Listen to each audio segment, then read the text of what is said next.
La actualidad marca semana a semana lo que tiene que ver con la información, con el fútbol juvenil, con el fútbol infantil, pero siempre es importante, y lo hemos puesto varias veces entre los temas que queremos abordar, la historia del fútbol, que tiene mucha gente que se ha dedicado a investigarla, que lo hace todavía, porque siempre hay un dato nuevo que aparece.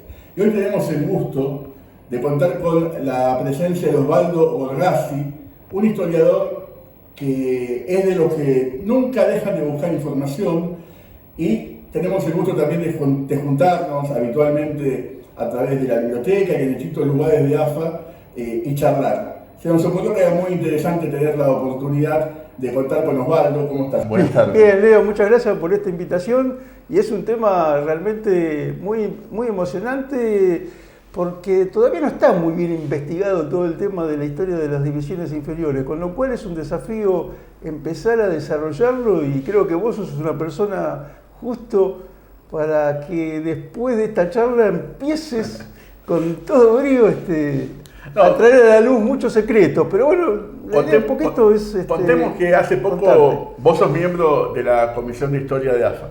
Sí, soy miembro de la Comisión de Historia de AFA, y también soy miembro del Centro para la Investigación de la Historia del Fútbol, que se conoce también por la sigla CIF.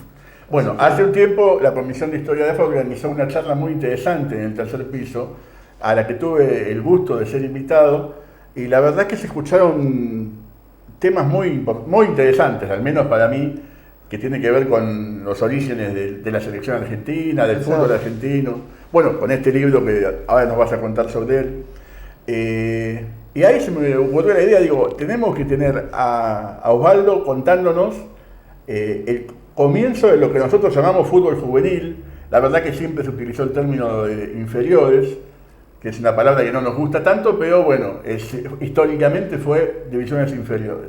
Y se me ocurría entonces preguntarte, y sobre eso vamos a tener el gusto de conversar, ¿cuál es el comienzo de esta historia del fútbol juvenil dentro de esas primeras épocas del fútbol y el amateurismo? Sí, mirá, mi idea fue poner todo en un contexto, y para empezar, primero, cuál fue el primer torneo y demás, me remonté un poco a la prehistoria ante este desafío de contar un poquito la historia de los mal, como bien decís, las mal llamadas divisiones inferiores. En realidad, divisiones juveniles por ahí sería un término correcto. Y lo primero que así fuerte que encontré, porque claro, no nos olvidemos que cómo empieza el fútbol, ¿no? En la Argentina. Eran dos equipos y no importaba la edad prácticamente. Era claramente al chico que empieza a caminar le atrae un objeto redondo para patearlo, con lo cual, viste, el fútbol nace prácticamente en un ser humano desde el primer, a los que les gusta, obviamente, pues siempre habrá gente que no le guste, ¿no? Pero al chico que le gusta correr detrás de una pelota o algo redondo. No nos olvidemos que el fútbol, podemos decir que se remonta a la época de las cavernas, porque hasta en la época de las cavernas aparecen dibujos de gente pateando algo redondo, un objeto redondo, lo que hoy llamaríamos una pelota, pero vaya a saber lo que era en ese entonces. Por ahí hasta era el cráneo del enemigo, ¿viste? De un pobre bicho que habían matado, se lo habían comido y quedó por ahí, o algo redondo que había. Pero bueno, vamos a remontarnos, vayamos al siglo XIX, donde empieza el fútbol en Argentina. Lo primero que encuentro es actividades en un colegio que se llamaba Flores Collegiate School, que estaba obviamente en el barrio de Flores. Estaba fundado por un reverendo, por un padre, reverendo padre Joseph Gibbons Spilbury. Estaba en Rivadavia y Terrero, este colegio. Hay muchas ganas de investigar sobre este colegio, si tuviera alguna relación con el famoso Flores Athletic Club, un club de los principios del fútbol. También del rugby, es uno de los fundadores de lo que hoy se llama la UAR, o de la URBA, mejor dicho, porque era la de Buenos Aires, pero nunca se encontró algo muy concreto. Pero bueno, siempre por ahí algún día vamos a encontrarlo. O sea que está como que en 1870 ya encontramos que en algún colegio, con lo cual ya hay chicos jugando en forma medianamente organizada, ya empezamos a encontrar fútbol. Hablamos de 1870. 1870, sí. Qué bárbaro, ¿eh? Hace 150 años. Claro, no nos olvidemos que la primera noticia de fútbol en el país aparece en 1864, el 8 de septiembre, en el cual lo único que aparece es que ahí cerca de lo que es el planetario hay un picado, no hay más datos prácticamente. 1867 es el famoso gorras blanca con gorra roja, y en 1870 ya aparecemos que en un colegio de Flores había chicos que ya practicaban fútbol. A ver, ¿qué fútbol era? Sí, sí. Porque está el tema, ¿no? Porque la palabra fútbol hoy en día sabemos que es fútbol asociación. Fútbol. Pateaban una pelota, ¿viste? Eso es lo único que podemos afirmar. Si era fútbol asociación, ya vamos a encontrar con más precisión más adelante. Después tenemos 1880, Isaac Newell, ¿sí? Ingresa como docente en el Saint Bartholomew, perdón por las pronunciaciones en inglés, pero se me escapa, pero la idea es que se entienda, ¿no? Day School en Rosario, y también ahí él empieza a traer que los alumnos empiecen a jugar el fútbol. Después tenemos, en 1882, llega Alexander Watson Hatton a la Argentina. Él viene contratado por el St. Andrews Scotch School. Su idea era también integrar el fútbol.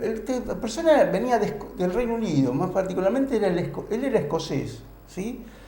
La idea era integrar el fútbol también en la educación. Y acá tenemos algo muy importante, porque esto está relacionado también que el fútbol en Argentina nace de la colonia inglesa, de la colonia británica, mejor dicho. Generalmente decimos ingleses acá, pero si hablamos con precisión son británicos, porque hay muchos escoceses, sobre todo en Argentina, y que desarrollan el fútbol, no solamente ingleses, con lo cual tenemos que decir mejor dicho, la palabra británica. Acá le decían ingleses a todo el que hablaba inglés, punto. Cosa que todavía heredamos nosotros, pero bueno, si queremos hablar con precisión hay que aclararlo un poquito. Pero no encuentra mucho eco con las autoridades de este colegio. Posiblemente porque pasa hoy en día, ¿no? Inclusive en la currícula de los colegios, bueno, así hay ejercicio físico, pero se habla de fútbol, hay algunos profesores que por ahí dicen, bueno, eso lo practican ya afuera del colegio, no hace falta enseñarlo, vamos a enseñarle mejor handball, vamos a enseñarle mejor vóley, pasa todavía, algunos colegios sí, otros no, pero bueno, ese problema él lo encuentra en el St. Andrews Scotch School. Y él venía con el tema de que en el Reino Unido, en Gran Bretaña, se utilizaba al fútbol sobre todo como un tema de disciplina. Había que hacer una regla, había que cumplirlas. Claro, olvidémonos de eso de las salvajadas que ocurrían y que los reyes tenían que prohibir siglos anteriores, en que no estaba muy reglamentado, había que patear una pelota, se lastimaban la gente que después no podía ir a trabajar, etcétera, etcétera, y los reyes empezaron a reglamentarlo diciendo, no sé, lo más fácil que era prohibirlo directamente. Bueno, ya en esta época ya estamos hablando de que existían reglas, con lo cual ya no estamos hablando de un fútbol tan salvaje, es un fútbol en el cual justamente las reglas permiten a los profesores establecer una cierta pauta de educación. Lo mismo pasa hoy en día con las divisiones juveniles. ¿Qué es lo que se trata? De incorporarle reglas de comportamiento a los juveniles. O sea, no es un descubrimiento nuevo, es una evolución que viene ya de aquel entonces, de incorporarles costumbres. Sí, costumbres que tienen que ver con respetar horarios, respetar al mayor. Perfecto. Porque hoy todavía es una realidad que hoy el formador del fútbol, del juvenil, del jugador juvenil, cumple una función también de alguna forma que quizás no le corresponde a veces, pero de formar a esa persona en cuanto a yo siempre digo, siempre lo hablamos. Yo creo que a todos nos corresponde pero digo, decirle a un chico que está haciendo las cosas mal. Que un adolescente un domingo a las 8 de la mañana o a las 7:30 esté despierto y con ganas de levantarse para una actividad, tiene que ver con lo que genera el fútbol y con también esa disciplina que genera tener que estar, porque claro, luego empieza, digamos. No solo, si vos sos docente, tenés esa responsabilidad, eso es lo que quise resaltar, esa responsabilidad de formar a ese educando en valores, ¿no? Y sobre todo el valor también de que sentirse que hay algo superior a uno. Porque el ciudadano, ¿qué es el valor superior a uno, por ejemplo, para un ciudadano? La patria, para una persona que está en una iglesia, su religión, su Dios, sí, su credo. Para una persona que está trabajando, bueno, que la empresa le vaya bien porque él también depende del salario de esa empresa, etcétera, etcétera. No vamos a seguir hablando porque creo que el concepto está, ¿no? De que siempre hay un objetivo en el cual uno se siente parte y tiene que ayudar en solidaridad con el resto de los compañeros que están compartiendo eso, que la cosa mejore. Bien, entonces Alexander West II es un tema importante porque ya sabemos que es una persona clave en el desarrollo del fútbol argentino. Entonces él entra en 1882 en el St. Andrews Scotch School, pero al ver que no tiene esa posibilidad de formar como él quiere a sus educandos, 2 años después, el 4 de febrero de 1884, funda el Buenos Aires English High School, donde sí va a empezar a utilizar ese tipo de actividades. Claro, cuando empieza al principio, no tiene mucho espacio. Bueno, no importa, se pone a jugar en el patio del colegio. Te podés imaginar los vidrios rotos que eso generaba, pero bueno, como era la idea de él, se lo tuvo que bancar. Y después, a medida que fue creciendo el colegio, y sobre todo cuando logra irse a Belgrano, y logra inclusive después conseguir un campito cerca de Belgrano, en Coglan, donde los chicos podían jugar mejor, imagínate, más o menos se fue cumpliendo todo ese tipo de objetivos que él cumpliendo. O sea que el objetivo él se fue desarrollando, no fue de que llegó, implementó el fútbol y demás. Bueno, sabemos después que en 1893 participa en que sería la reconocida como la segunda fundación de una entidad que organiza el fútbol en la Argentina. Bien, después teníamos que, volviendo a Rosario, en 1884, Isaac Newell, que es otro tema importante, ¿no? Que el fútbol en Argentina tiene dos ciudades que lo hacen crecer. Bueno, Buenos Aires tiene muchas ciudades alrededor, pero vamos a hablar como lo que hoy se llama Ucelamba, el área metropolitana de Buenos Aires, ¿no? Como un lugar donde el fútbol crece, y otro que sabemos que es Rosario, ¿no es cierto? Y bueno, justamente en noviembre de 1884 Isaac Newell ya funda el colegio ese famoso del cual después va a surgir Newell's Old Boys, ¿no? Que es el Colegio Comercial Anglo-Argentino. Ahí donde él también utiliza la práctica del fútbol para que sus educandos también se entretengan, pero también utilicen la disciplina, etcétera, etcétera. Creo que lo mencionaste, pero esto que estamos hablando de 1870, de esos años, no tenemos ni siquiera una noción de si había algún campeonato intercolegial, nada. Sabíamos que se jugaban, ¿no? En 1870 jugaban prácticamente, ¿viste? Los chicos de parte de un grado contra el otro, a lo sumo, claro, ese tipo de desafíos, los que vivían del lado norte contra el tipo generalmente grado contra grado, ese tipo de cosas. Entiendo porque es la costumbre, ¿no? Trato de que esa costumbre irla para atrás y entiendo que sería algo por el estilo. No tenemos mucho elemento para desarrollarlo, totalmente, pero por costumbres consuetudinarias entendemos que era algo por el estilo, ¿no es cierto? Después empiezan a aparecer esos desafíos entre colegios. Con el tiempo empiezan a aparecer, pero bueno, vamos de a poquito. Otro tema importante, vamos a 1888, y ahora a otra ciudad, Corrientes, también que se produce un tema importante, y ahí sí encontramos un partido fuera del colegio. Está don Santiago Fitzsimons, que es rector del Colegio Nacional de Corrientes, y él también toma estas ideas del fútbol para hacer participar a sus educandos, a los alumnos, y 2 años después, el 9 de hay unas fiestas que se celebran generalmente, ¿viste? Las fiestas, en mayo se le llaman las fiestas mayas, en julio la fiesta Julia, que es para conmemorar, en este caso, la independencia. El 8 de julio hace participar en pruebas atléticas a sus alumnos, y el 9 de julio se produce esto que estás buscando vos. El primer desafío, así claramente registrado, pero no entre colegios, sino entre los alumnos de este Colegio Nacional de Corrientes y los británicos que trabajaban en el ferrocarril del Nordeste argentino. Se jugó un partido en la ciudad de Corrientes donde los alumnos ganan 1-0, con lo cual es algo que trasciende el ámbito no solamente del colegio, porque aparece en los periódicos y con lo cual es donde nosotros hoy en día los historiadores podemos recabar y encontrar la información. Es muy importante esto. Esto es importante, lo de Fitzsimons, porque él después de Corrientes se va a venir a Buenos Aires, va a participar en lo que es el Carlos Pellegrini, o sea, en la Escuela Nacional de Comercio, y ahí va también a fomentar el fútbol. Y un poquito acá también quiero mencionar algo.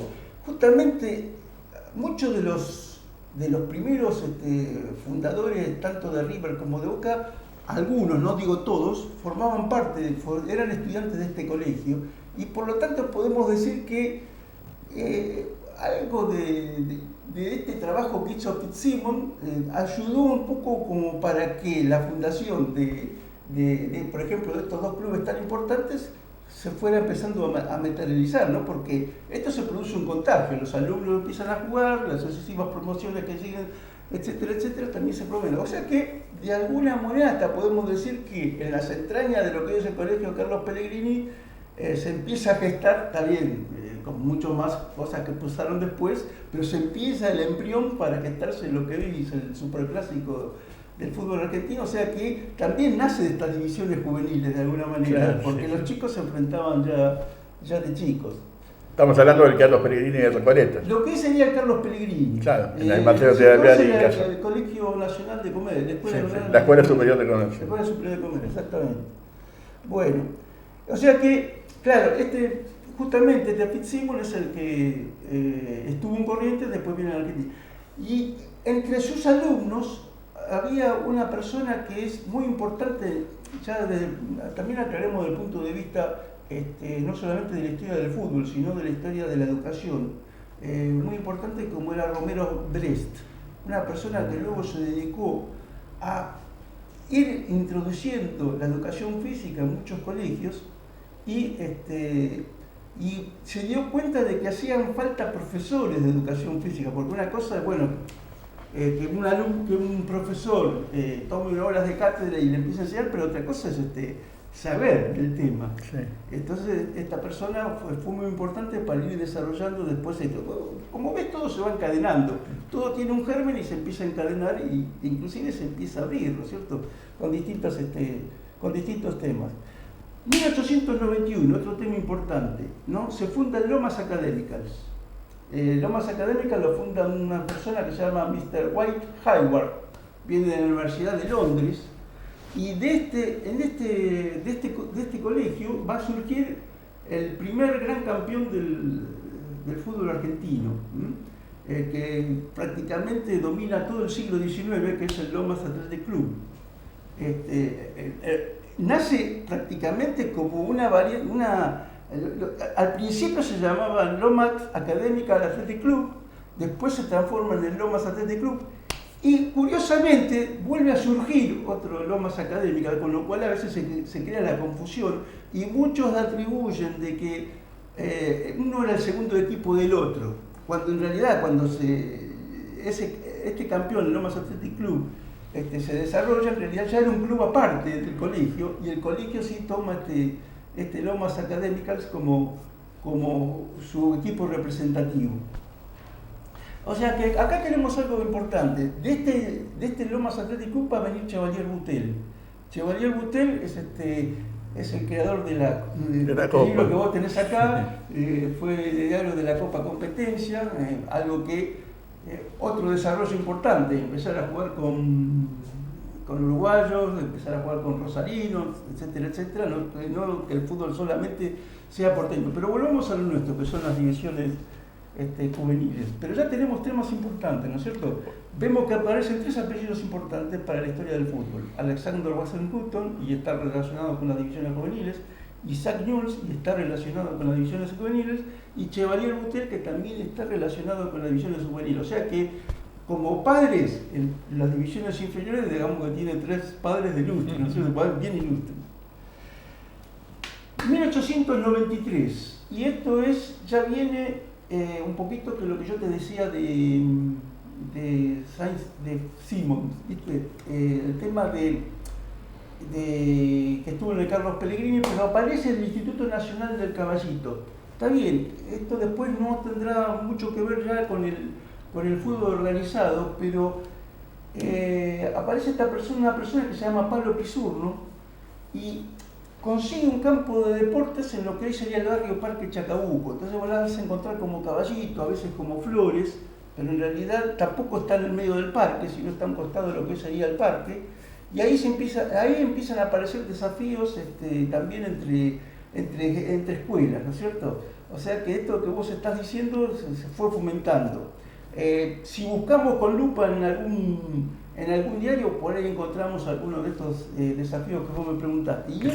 Que serían torneos escolares. Sí, o partidos todavía. O partidos ya escolares. Vamos a llegar a los torneos, ya vamos a llegar. Son partidos todavía, desafíos, ¿viste? Colegio tal contra colegio tal.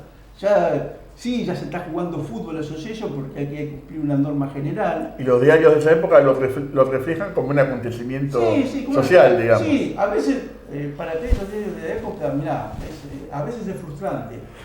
Lindo porque encontrás que juega el colegio tal contra el colegio tal, ¿no? Pero el anuncio es más que nada social, después de buscar el resultado. Claro, exacto. Que es lo que buscamos, nos gusta encontrar nosotros, nos gusta encontrar todo, ¿no? Las formaciones, todo. Pero no, dicen lo que va a pasar, pero no lo que pasó.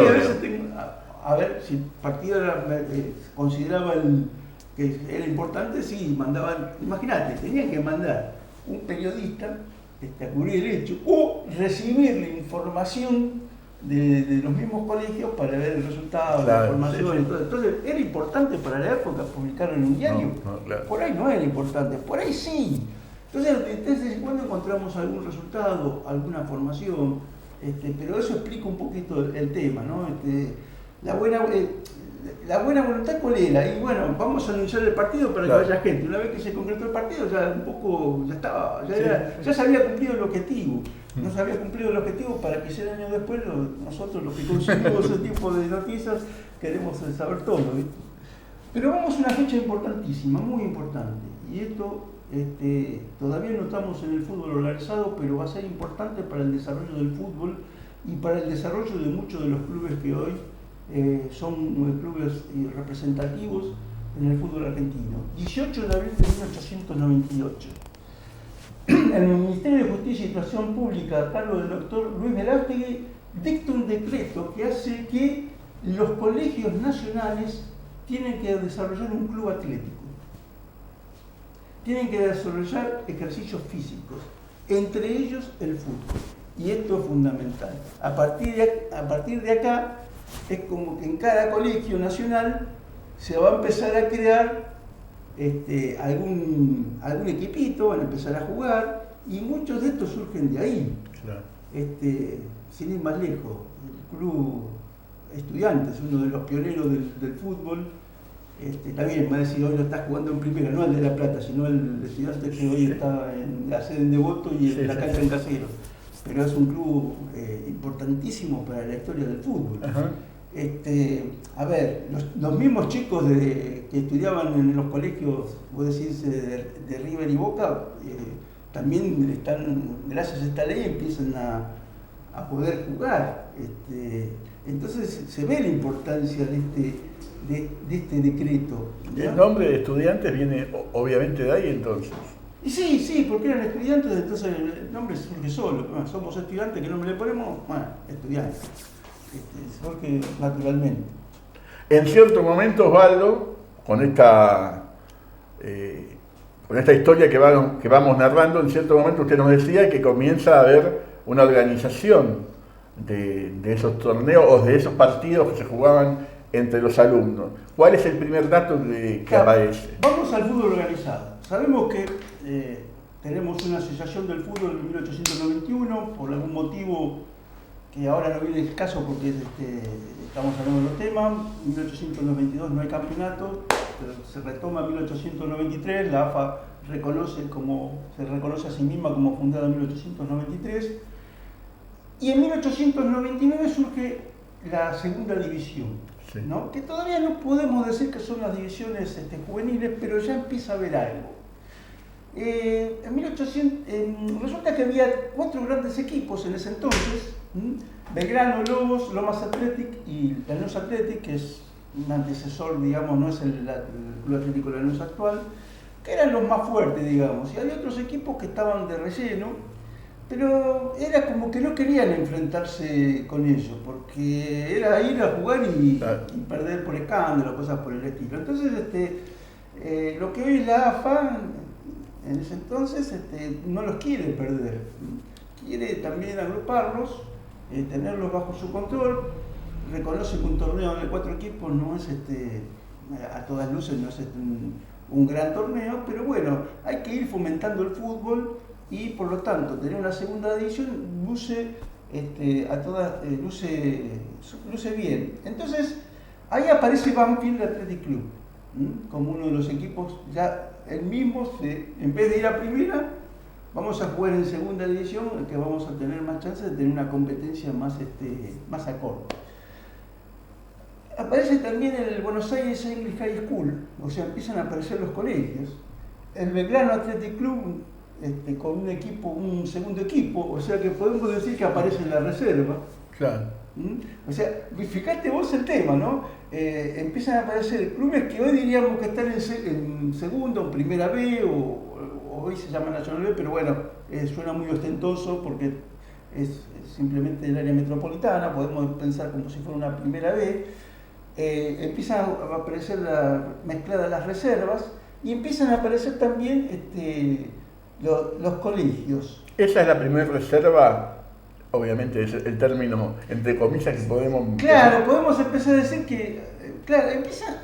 El segundo equipo, digamos. Sí, el segundo equipo, pero empiezan a aparecer mezclados. Fíjate lo que te estoy diciendo. Aparecen equipos que hoy serían de segundo nivel, mezclado con las reservas y mezclado con los colegios. Con lo cual, todavía no podemos decir que sean divisiones juveniles, propiamente dicho, pero sí que había... Pero ya hay un germen, claro, de todo mezclado.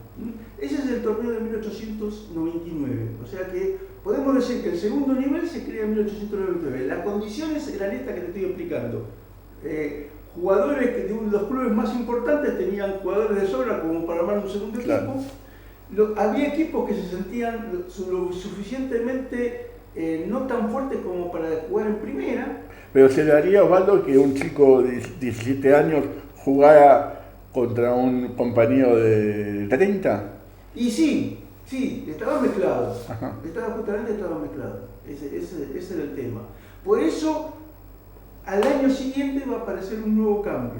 Estamos hablando de 1899, había que seguir captando equipos, había que seguir captando clubes, pero ante la situación misma que vos estás preguntando, a 1900 aparece lo que podríamos decir que es una tercera división o división escolar, y en ese entonces la llaman de las dos maneras, lo encontrás como una especie de sinónimo. Con lo cual, en esta tercera división o división escolar de 1900, fíjate lo que juegan. El English High School, pero ya tenía 3 equipos, porque tenía la primera, la segunda y una de división de escolares. La Escuela Nacional de Comercio, importante, porque es más o menos lo que hoy sería el Carlos Pellegrini. Sí, sí. El Lomas Academy, que lo mencionamos antes como parte de esta prehistoria que estábamos explicando.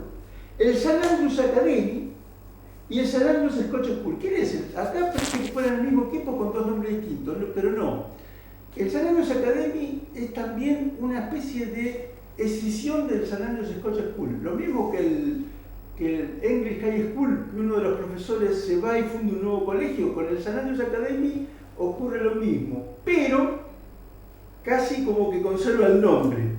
Esto ocurre unos años después de la fundación del English High School, o sea que del San Andrews Scotch School podemos decir que surgen 2 nuevas instituciones escolares, y justamente estas nuevas instituciones escolares participan ya del fútbol organizado. Entonces, en 1900 podemos decir que ya surgen las divisiones más llamadas, como bien decimos, inferiores. Y el 28 de abril de 1900 se produce el primer partido de fútbol de divisiones inferiores. Juegan el San Andrews Academy con el Lomas Academy. Que ambos tenían su primera división. El Lomas de Zamora, el San Andrews Academy no. Y el Lomas Academy podemos decir que tendría alguna relación con el Lomas Athletic, pero no, era el colegio. Ajá. Si bien estaba bien representado por este equipo tan fuerte como era el Lomas Athletic Club de la época, podemos decir que uno representaba el colegio y el otro era el club, ya eran dos cosas distintas.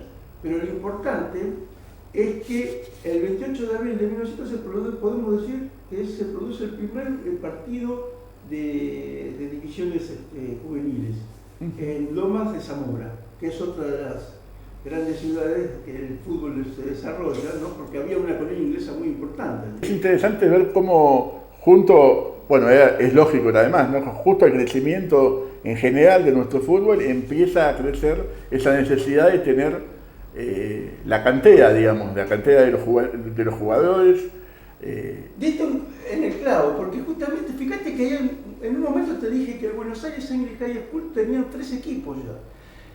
En ese tiempo le obligan para los primeros equipos a cambiar el nombre para evitar que se hiciera propaganda.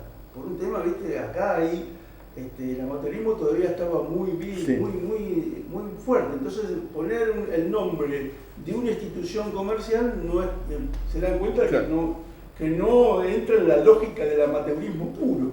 Entonces ahí surge el nombre de Alumni. En vez de English High School pasa a llamarse Alumno, pero el primer equipo. Pero las divisiones escolares sí permiten de que estas escuelas privadas también, fíjate que juegan la Escuela Nacional de Comercio, una escuela pública, pero también juegan, la mayoría son escuelas privadas. Claro. ¿Por qué? De vuelta, porque los que podían armar un equipo, evidentemente eran los que estaban muy bien posicionados. Esto destruye un poquito también la historia de Comano. Si los chicos que estudiaban un secundario en ese entonces eran porque al menos tenían una familia atrás que lo estaba permitiendo que pudieran estudiar. Porque en ese entonces o estudiabas o trabajabas como fútbol durante mucho tiempo, pero en ese entonces, hoy nos horrorizamos, pero un chico de 14 años salía a trabajar. Osvaldo, ¿hay árbitros en esos primeros partidos que encontraste? Este es un tema. Generalmente en los colegios los árbitros eran al principio los profesores. Los mismos profesores. Pero como parte de la enseñanza, a los chicos de los grados más avanzados, o mejor dicho, de los años más avanzados, porque el grado se utiliza más para la primaria, de las divisiones más avanzadas, los hacían arbitrar a los más jóvenes. O sea, ¿para qué? Primero, por empezar a darle una responsabilidad. Segundo, para que el chico también respetara al estudiante más avanzado.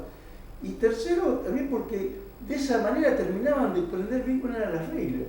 Porque, yo te doy una pelota, pateás, sabés que hay 2 arcos, la tenés que meter la pelota, pero hay que saber bien cómo es la ley del offside, hay que saber bien, y ojo que el offside era más difícil entonces que ahora, porque entonces eran 3 jugadores. Tenía más requisitos, digamos. Claro, eran 3 jugadores tenían que estar, o sea, eso recién en la década del 20 aparecen los 2 jugadores. ¿Y ahí teníamos líneas? Claro, fíjate que las líneas, generalmente en el fútbol de primera, ponían una línea a cada equipo. Y el referee tenía que mediar. El referee muchas veces, si no lo pedía, lo ponía en local también. Pero ya en el fútbol organizado, en los partidos más importantes, se solía pedir a la asociación de que nombrara un referee. Entonces empieza a aparecer la figura del referee neutral, digamos, ¿no? Fíjate vos que hoy en día los chicos, los alcanzan pelotas, son del equipo local generalmente. Un día va a llegar en que van a poner los chicos neutrales. ¿Qué pasa? Cuando el equipo local va ganando, un día, y entonces con el tiempo los historiadores van a decir, dentro de 50 años van a decir, pero ¿cómo? Antes los chicos eran... No vamos a sorprender, ¿viste? Que las líneas, así como nos sorprendemos nosotros, que las líneas eran de cada equipo, hay una línea por cada equipo.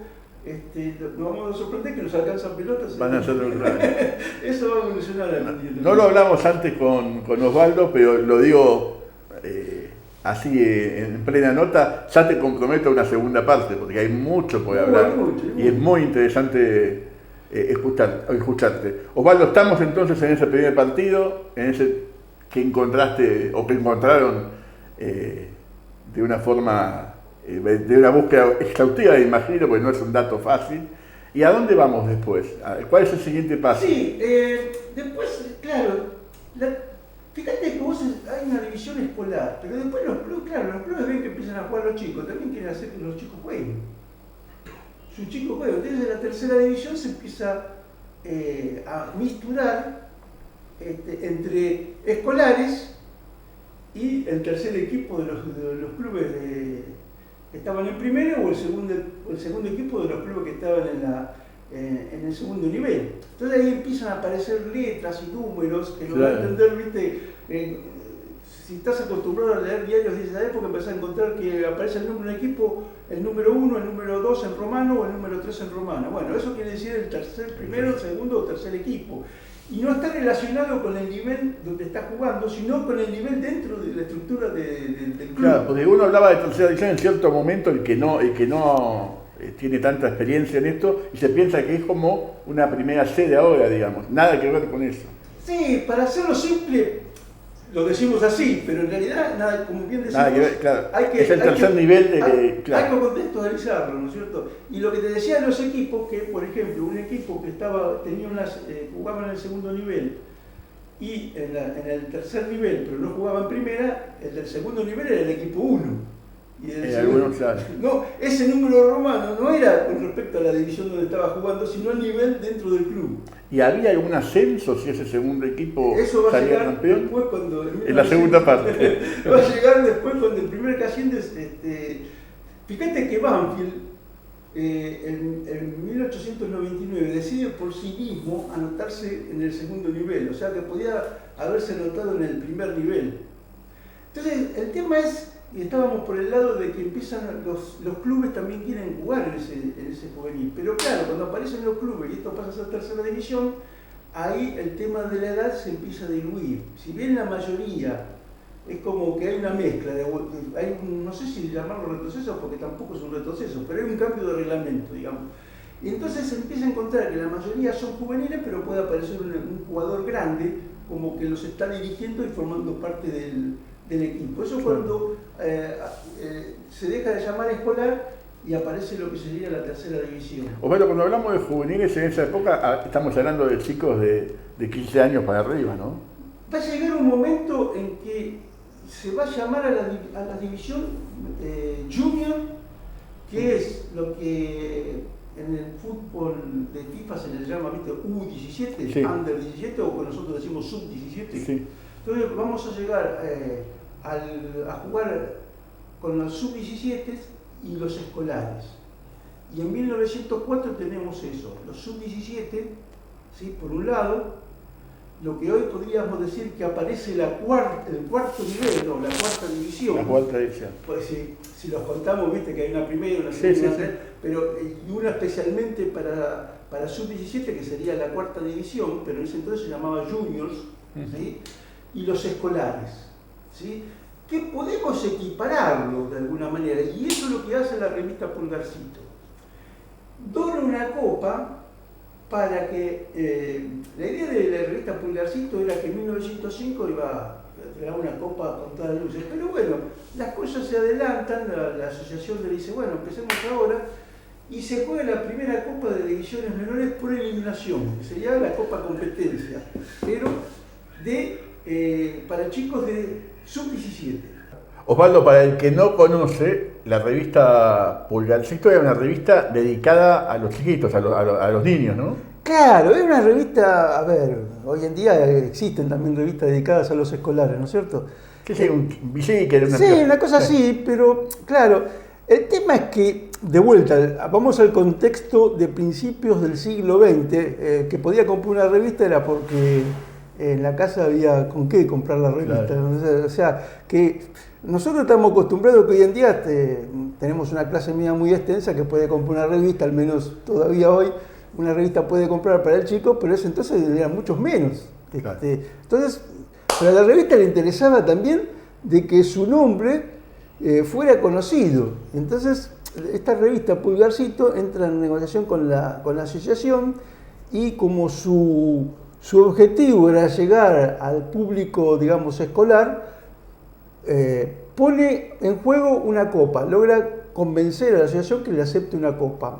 Ya en ese entonces... Ya lo cual era como una especie de publicidad para Y sí, fíjate que no se le permite a los equipos en primera tener nombres comerciales, a las divisiones escolares sí, porque eran ¿viste los nombres que te nombré? La mayoría eran escuelas privadas, salvo una, el resto eran escuelas privadas porque eran las que podían bancarse la inscripción a la asociación, porque, a ver, para jugar en la asociación había que pagar. Un derecho que no era gran cosa, pero un canon, digamos. Sí, había que pagar un canon, como entiendo que es hoy en día, que hay que inscribirse, hay que pagar un canon, ¿no es cierto? Bueno, hoy en día la televisión generalmente paga todo, pero en ese entonces no estaba la televisión. Entonces el rol de difusión estaba en los diarios y en las revistas. Bueno, la revista Pulgarcito, que su público era justamente los chicos de edad escolar, pone una revista y había dos divisiones en realidad de edad escolar, la junior, que era para sub-17, y la de los escolares justamente. Entonces hace que esta copa se juegue los domingos, y ahí se produce un problema. No todos los equipos se anotaron, porque lo que te comentaba antes, ¿no? Claro. Los chicos no jugaban los domingos, tenían que jugar los sábados, y se anotan 8 equipos. Y acá se produce el primer problema, que entiendo que es el problema que tienen las divisiones juveniles desde que las divisiones juveniles existen, ¿no? De que uno se haga pasar, mienta por su edad, para que su equipo tenga, para jugar, y quiero jugar, y bueno, miento para que pueda jugar, o porque de esa manera mi equipo va a ser más fuerte porque estoy jugando. Bueno, hay un partido, en los primeros 4 partidos, en el partido entre Estudiantil Porteño y el San Isidro, que es ni más ni menos que el casi actual, que se dedica al rugby, se produce esta situación. El Estudiantil Porteño incluye jugadores de mayores de 17 años, esto trasciende, hay una queja, se revisa y de hecho se demuestra de que había participado jugadores de mayores de 17 años, y el partido que en cancha había ganado Estudiantil Porteño, se lo dan ganado al Casi, que pase a semifinales y llega inclusive a la final, pero la pierde con Belgrano de Ejercicios Físicos, que era el equipo que sale campeón de la primera copa, digamos, competencia con el nombre de Pulgarcito para menores de 17 años, y logra este trofeo, cosa que no le resultó fácil al Belgrano de Ejercicios Físicos, porque tuvo que jugar un alargue. O sea, el partido termina en los tiempos reglamentarios 2-2, y en los 30 minutos de alargue se producen 3 goles más, con lo cual el Belgrano de Ejercicios Físicos gana 4-3. Osvaldo, ¿y sobre esta copa hay registros oficiales en los libros de la asociación de aquel momento, no? El tema es que los libros de la asociación están desde 1905 en adelante. Justo un poquito después. Sí, pero en los diarios de época que reflejan la situación aparece. A partir del año siguiente, como que la revista parece ser que desaparece y ya no recibe el nombre más, que se juega esta vez, pero se sigue jugando una copa para este nivel. Pero surge otro problema. Este problema surge justamente de haber obligado a jugar a los chicos el domingo. Las escuelas no están muy de acuerdo con esto y deciden separarse al ganar su liga independiente. Podemos decir que antes de la escisión de 1912 hubo otra escisión, que es que la liga de escolares se separa y se aleja de la asociación del fútbol y organizan ellos el campeonato propio, por lo cual dejan de ser campeones oficiales dentro de lo que hoy es la AFA, que la AFA sigue reconociendo desde 1893 en adelante todos los títulos, pero deja de tener esta división escolar. ¿Y esa liga escolar, si se quiere, sigue su camino o termina? Sí, sigue, pero bueno, como, a ver, alguien alguna vez me explicó de que no podés coleccionar todo, tenés que dedicarte a coleccionar un tema. Bueno, yo me dedico a coleccionar la historia de lo que es la Asociación del Fútbol Argentino. Y tampoco puedo hacer los 6 deportes de la Asociación del Fútbol Argentino, que son el fútbol masculino, femenino, futsal masculino, futsal femenino, playa masculino, playa femenina. Me dedico al fútbol de 11 masculino y femenino, porque no puedo abarcar todo. Pero sabés que hubo una continuidad. Sí, hubo una continuidad, pues ya por afuera de la Asociación del Fútbol Argentino. Y el dato final es que en 1912... Que en realidad sería hoy un torneo intercolegial. Sí, hay. ¿Viste que hay colegios? Claro, sí, que organizan. Sí, yo alguna vez participé como director técnico, siendo maestro de escuela, pues yo soy un maestro normal nacional, maestro de escuela, llevaba a los chicos a jugar, mi equipo salió campeón de la ciudad de Buenos Aires, la escuela 8 del distrito escolar, o sea, que está en Cerviño, que dicen después me enteré que ahí estudió el Papa, inclusive. Ahora fíjense qué interesante, Osvaldo, y lo compartimos con la gente, que hablamos de cosas que después de más de 100 años tienen un correlato. Sí. O sea, la historia sigue más o menos igual en cuanto a jugar los sábados, jugar los domingos. Sí. En cuanto a que hay torneos intercolegiales que obviamente no tienen que ver con la asociación de fútbol. O sea, todo tiene una lógica en esto, ¿no? Sí, pero entiendo que va mucha gente que va a ver si hay algún chico bueno dentro de los intercolegiales y después le incorporan a las juveniles de la AFA, ¿no? De los clubes de AFA. Y un dato importante para mí, en 1912, viste, ya el producto de la separación de la Federación Argentina, de la Asociación Argentina, una decisión importante ya de primer nivel, la que lleva a cabo GEVA, porque el famoso problema de que le usan la cancha cuando ellos no querían, etcétera, etcétera. Aparece la quinta división, que al año siguiente inclusive lo hace la Asociación Argentina de Fútbol, o sea que aparecen las 5 divisiones que llegan hasta el fin del amateurismo. Después, bueno, ya el profesionalismo ya lo veremos mucho más adelante, lo mismo que el resto del amateurismo. Creo que era un poco lo que vos me habías pedido. La verdad que siempre, bueno, lo hablábamos cuando empezábamos la nota, siempre es un placer escucharlo, Osvaldo, a usted y a toda esta gente porque sabemos que son pocos, pero que tienen mucho valor el trabajo que hacen, porque han logrado y permanentemente están en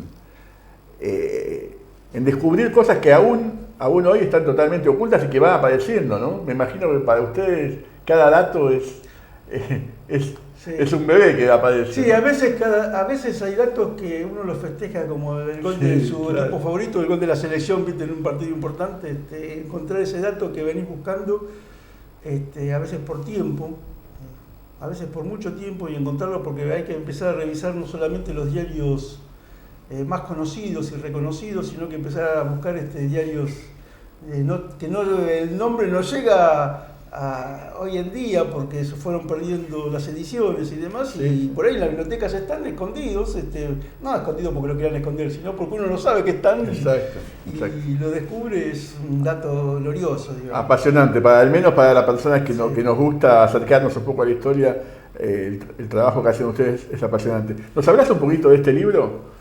Bueno, este libro hace la historia. A mí siempre me encantaron las copas y no entendía, porque ahora son muy reconocidas, pero cuando empecé a investigar esto, no entendía por qué era como que sus campeones no habían trascendido hasta más que y yo lo veía en ese entonces, que jugar la copa Chevalier Competencia, también llamada Chevalier Libertadores porque es el que la dona, aparece que era el torneo más importante del momento, por eso el nombre del libro es antecedente de la Copa Libertadores, porque así también está reconocida por la misma Confederación Sudamericana de Fútbol en un libro que sacó no hace mucho, en el cual dentro de sus entre los torneos anteriores, este es el más antiguo de todos, justamente que lo reconoce como un antecedente. En realidad, claro, se jugaba entre argentinos y uruguayos, la Copa Libertadores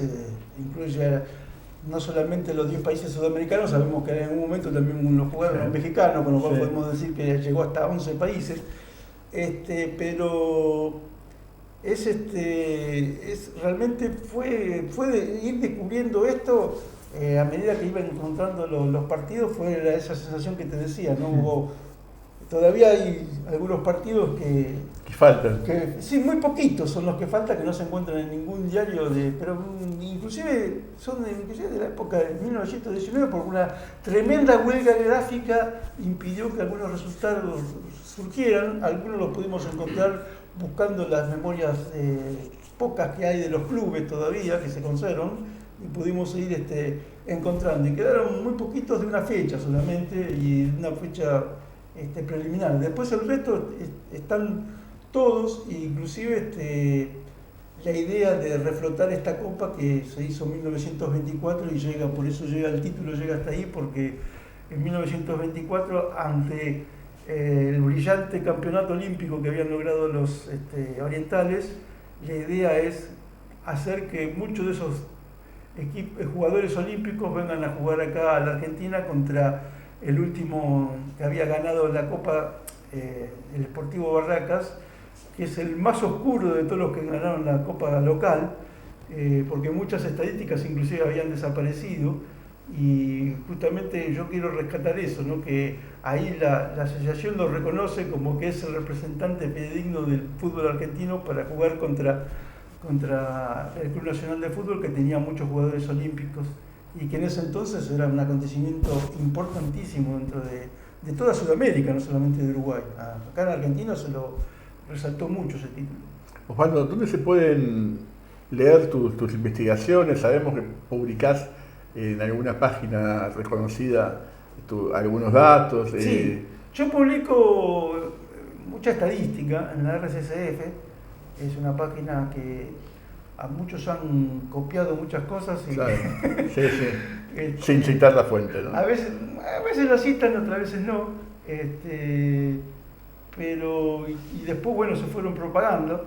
Es una página que en realidad se dedica puramente, porque yo vengo de ciencias exactas, entonces siempre me gustaron más los números sin signo pesos, sí. Trabajar con esos números y desarrollar ese tipo de situaciones. Pero, claro, me dediqué, este es un libro que cuenta con lujo de detalles de toda la historia de esta copa. Fíjense el tamaño del libro y están todos los partidos desarrollados, los pormenores, las veces que por algún motivo había dificultades con jugar con los rosarinos, con los uruguayos, las reconciliaciones. Hay toda una historia tremenda en el desarrollo de esta copa que es lindo de leerlo, bueno, o por lo menos escribirlo. Y habrá que plantear entonces ante las autoridades que va a ser el 28 de abril el Día del Fútbol Juvenil. Creo que vos sos la persona indicada. Una persona que te dedicas al fútbol juvenil hoy es del día a día y que veo que realmente te está gustando la historia. Yo te voy a pasar el material que encontré como para decir que bueno, ese es el día que se jugó el primer partido del fútbol juvenil. El fútbol organizado, ¿no? Porque sí, ya habían jugado, pero como el tema es dentro de la Asociación del Fútbol, justamente el primer partido de fútbol organizado dentro de la Asociación del Fútbol, el 28 de abril de 1900, en Loma de Zamora. Y Loma de Zamora, que también es una ciudad muy futbolera, claro, que está muy metida en la historia del fútbol argentino. Bueno, para la próxima vamos a seguir avanzando en cómo fue la organización del fútbol juvenil, pero también me gustaría saber, que es algo obvio, pero de las grandes figuras de esa época, bueno, te lo pregunto ahora, los grandes jugadores del amateurismo tienen su comienzo en el fútbol juvenil, ¿se los ve jugando en alguna categoría de estos primeros torneos? Sí, te adelanto para dejarlo para la próxima, pero por ejemplo encontramos al famoso goleador Watson Hatton, que es el hijo de Alexander Watson Hatton, que juega mucho tiempo en la selección argentina de fútbol. Es uno de los que participa en estos torneos. Los hermanos Brown, que jugaban en el Sangre High School, algunos los encontrás ahí jugando. A veces, ojo que a veces hay que contarlo con el apellido, claro, no son tan famosos, a veces el apellido está un poco mal escrito, pero claro, después arqueando, porque siguiéndolo su trayectoria encontrás que, bueno, en realidad era este otro jugador, ¿no? A veces hay que hacer un trabajo de arqueo, ¿no? Sí. Bueno, Osvaldo, ha sido un gusto y agradecerte tu tiempo, tu investigación, porque sabemos que tuviste averiguando algunas cositas más como para que esto tenga Sí, fue un tanta desafío, información. me pusiste un desafío y espero haberlo cumplido. Sí, y vamos por más. Y vamos por más entonces. Porque aparte, seguramente la gente también va a querer saber más cosas independientemente del fútbol juvenil, de las tantas interesantes que nos podés contar. Gracias por tu tiempo. No, gracias. Y por los datos que nos trajiste. Gracias a vos, Leo, y bueno, a disfrutar. Muchas gracias. Si se puede. Muy bien. Y cuántas cosas que nos han quedado para conversar con Osvaldo Borgasa, a quien agradecemos realmente tanto que nos ha enseñado y que nos ha podido contar y que descubramos de los comienzos del fútbol juvenil, pero habrá otra charla seguramente como quedamos con él para que ustedes sigan descubriendo lo que fue o lo que es la historia del fútbol juvenil.